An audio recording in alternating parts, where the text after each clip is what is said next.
Yang pertama tentu kita sangat menghormati apapun hasil survei. Walaupun memang Mas Bawono dan kawan-kawan itu kan tidak pernah lepas dari kritik ketika kemudian agar survei ini menjadi lebih saintifik, diharapkan kan mereka melakukan disclosure siapa yang membiayai survei mereka begitu. Tapi itu kan salah satu aspek yang memang kemudian barangkali termasuk bagian dari yang harus mereka rahasiakan.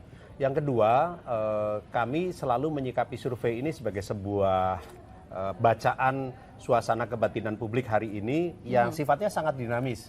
Sehingga kemudian ketika terjadi masih ada cukup waktu dalam waktu sekitar 46 hari, ini kita percaya bahwa masih ada perubahan-perubahan dan kemudian ada semacam keberanian secara lebih terbuka dari yang kita sebut sebagai mungkin silent majority lah, atau katakanlah ya yang selama ini mungkin tidak berani bersikap menjadi lebih berani bersikap.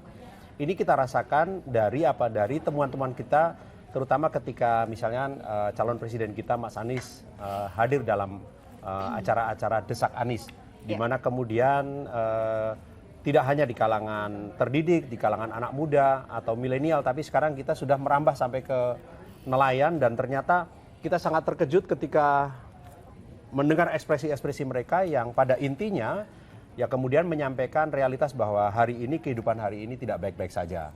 Begitu. Jadi kemudian persoalan lapangan pekerjaan, persoalan harga kebutuhan pokok, bahkan kemudian juga persoalan-persoalan pendidikan, persoalan juga bagaimana mereka mendapatkan akses kesehatan yang baik, itu masih menjadi substansi yang menurut kita seharusnya itu lebih kita highlight daripada sekedar kemudian kampanye soal satu putaran, begitu kan. Karena kita ingin pemilu yang berkualitas. Jadi bukan cuma sekedar prosedural, pemilu satu kali selesai begitu. Dan dari semua data yang kami miliki, baik melalui riset ataupun survei teman-teman maupun data internal yang kita punya, sampai saat ini tidak ada indikasi, atau kami yakin sekali bahwa tidak akan sampai kepada satu putaran. Kemungkinan terbesar akan terjadi menjadi dua putaran. Jadi lebih condong 2 putaran nih? Kami meyakini ini akan sampai 2 putaran. Kenapa? Karena agak sulit kah mengejar gap dengan pasangan 02? Bukan soal itu. Pertama, ada hal yang membahagiakan di mana kemudian tren menuju kepada tanggal 14 Februari ini, pasangan Amin ini trennya menaik dan meningkat ya? Dan tren yang meningkat ini menjadi momentum yang kita harapkan akan terus sampai pada, ya tentu kita harapkan dan kita yakini akan sampai pada 14 Februari peaknya begitu. Dan tentu saja ini karena kita berada dalam satu